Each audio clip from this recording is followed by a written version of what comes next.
रथेंद्र कुमार ओझा, जो भारत सरकार में संयुक्त सचिव रहे हैं और ये पहले पटना यूनिवर्सिटी में भी प्रोफेसर रह चुके हैं और गांव से काफ़ी जुड़े हुए हैं। शहर में रहते हुए भी, दिल्ली जैसे शहर में रहते हुए भी, यहाँ से वो अपने गांव बराबर आया जाया करते हैं और गांव के विकास के लिए, गांव की प्रगति के लिए हमेशा तत्पर रहते हैं और गांव के लोगों का हर तरह से सहयोग करते हैं।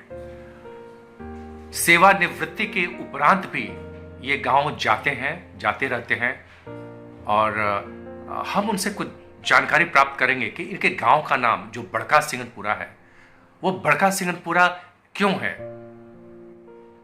हमारे पुरखों का ओरिजिनल टाइटल ओझा है।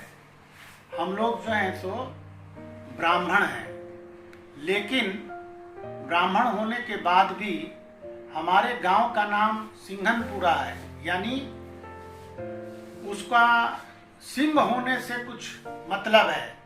सिंह जो है पुरुषार्थी होता है, सिंह जो है सो जंगल में राजा की तरह रहता है, न्याय भावना उसके अंदर होती है। उसी तरह का कुछ हमारे पुरखे थे जो ब्राह्मण होते हुए भी जिनके अंदर युद्ध कौशल जबरदस्त था, जो एक तरह से मार्शल थे और उनको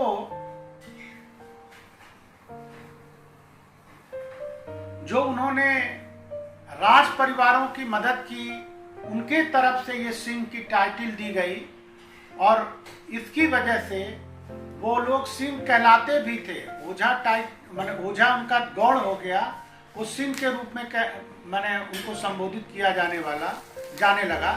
जैसे कि मेरे परिवार में मेरे चाचा को कोई शिवमंगल ओझा नहीं कहता था, शिवमंगल सिंह कहते थे। और भी चाचा लोग थे जो परशुराम ओझा थे, उनको परशुराम सिंह कहते थे।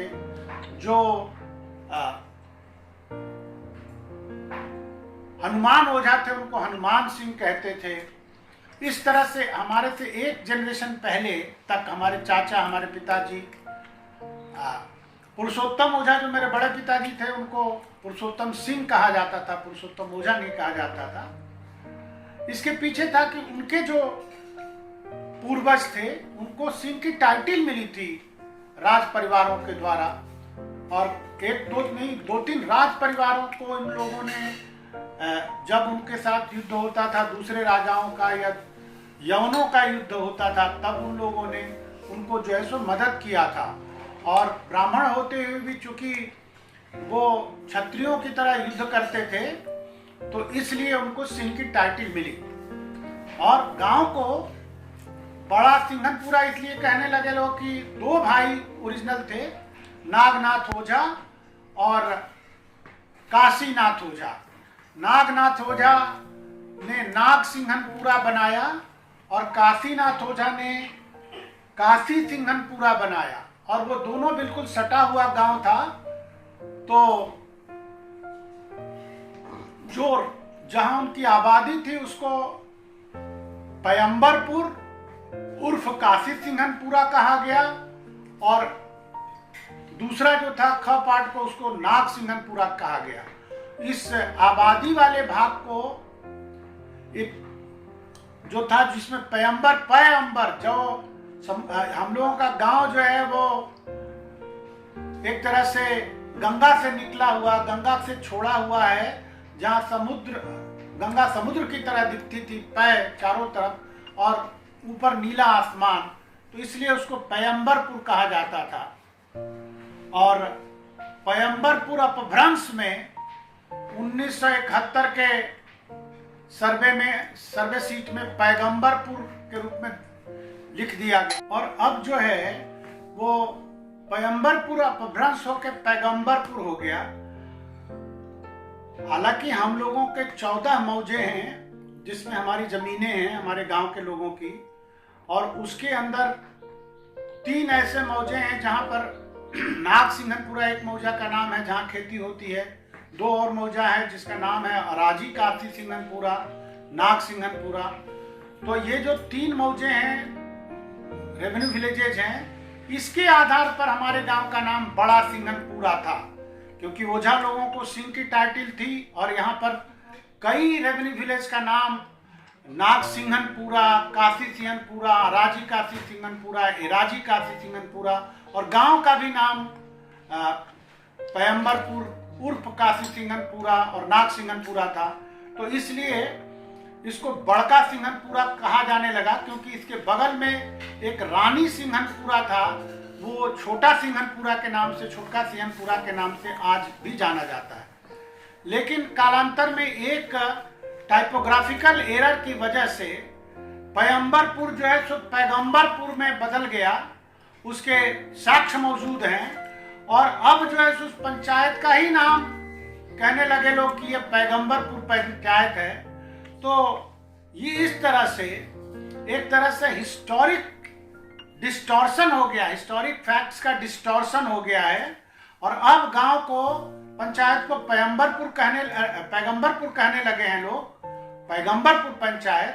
लेकिन वो है बड़का सिंघनपुरा पंचायत। लेकिन चूंकि बड़का सिंघनपुरा के नाम से कोई रेवेन्यू विलेज नहीं है, रेवेन्यू विलेज है नाग सिंघनपुरा के नाम से, काशी सिंघनपुरा के नाम से, अराजी काशी सिंघनपुरा के नाम से, एराजी काशी सिंघनपुरा के नाम से, रानी सिंघनपुरा के नाम से। तो ये पूरा क्षेत्र जो है सो एक तरह से सिंघनपुरा है, और सिंघनपुरा पंचायत ही होना चाहिए, ऐसा मेरा मानना है। ये बड़का सिंहपुरा गांव जो है, उस इलाके में हम सोचते हैं कि बक्सर जिले में एक विशिष्ट गांव माना जाता है, और वहां विशिष्ट व्यक्तित्व के लोग रहते हैं। लेकिन ये कैसे है, क्यों ऐसा है कि उस गांव को विशिष्ट गांव के रूप में माना जाता है, देखा जाता है, जाना जाता है?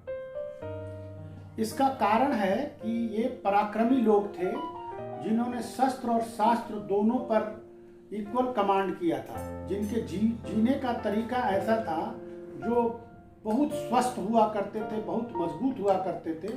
साथ ही साथ वो वेद और अन्य ग्रंथों का भी अध्ययन करते थे और प्रकांड पंडित भी हुआ करते थे।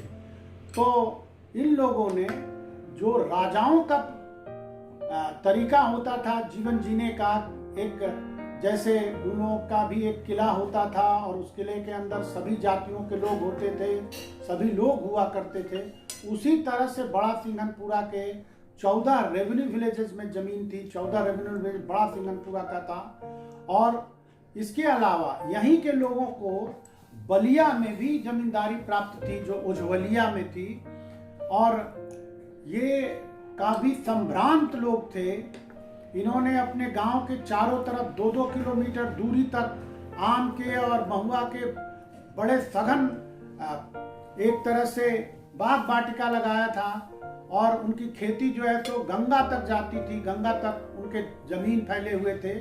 यहाँ से करीब करीब बड़ा सिंघनपुरा से कम 7-8 किलोमीटर दूर तक। तो कुल मिला जुला के ऐसे लोगों की संततियां ऐसी हुई जो हिंदुस्तान के लेवल की हुई। जैसे अगर पहलवान की बात करी जाए तो विवेकी सिंह कहलाते थे, जो विवेकी ओझा थे बेसिकली, लेकिन वहाँ उस पर जनरेशन तक यहाँ कोई ओझा नहीं किसी को बोलता था। वो देश के एक पहलवानों में से थे। और इसी तरह से ऐसे संस्कृत के प्रकांड विद्वान हुए पंडित अंबिका ओझा जी, जिन्होंने, अंबिका दत्त ओझा जी, जिन्होंने कई संस्कृत के व्याकरण और संस्कृत के ग्रंथ लिखे। राजेश्वर ओझा जी नेशनल प्रोफेसर हुए। इसके अलावा बिंदेश्वरी ओझा जी उस जमाने में जब मतलब कि माने 80 से पहले ही, 75 से पहले ही वो जो हैं वो इंजीनियरिंग कॉलेज के प्रिंसिपल थे। और बहुत पहले वो IIT रुड़की से बीटेक किए थे और अन्य डिग्री लिए थे। तो हमारा गांव काफ़ी पढ़ा लिखा और साथ साथ पहलवानों का भी गांव रहा। प्रोफेसर रविन्द्रनाथ ओझा भी एक और गोरख ओझा, राम बिहारी ओझा साहित्यकारों की श्रेणी में अग्रणी रहे हैं लोग, और उन्होंने रचनाएं, कविताएं और सब कुछ लिखा। और इसके अलावा भी बहुत लोग हैं जो प्रशासनिक सेवाओं में गए, डॉक्टर बने, इंजीनियर बने। आज तो विदेशों में भी हमारे गांव के बहुत बच्चे हैं। कुल मिला जुला कर एक बहुत पढ़ा लिखा संभ्रांत गांव जो इतिहास में अपना एक विशिष्ट स्थान रखता है, वैसा था ये।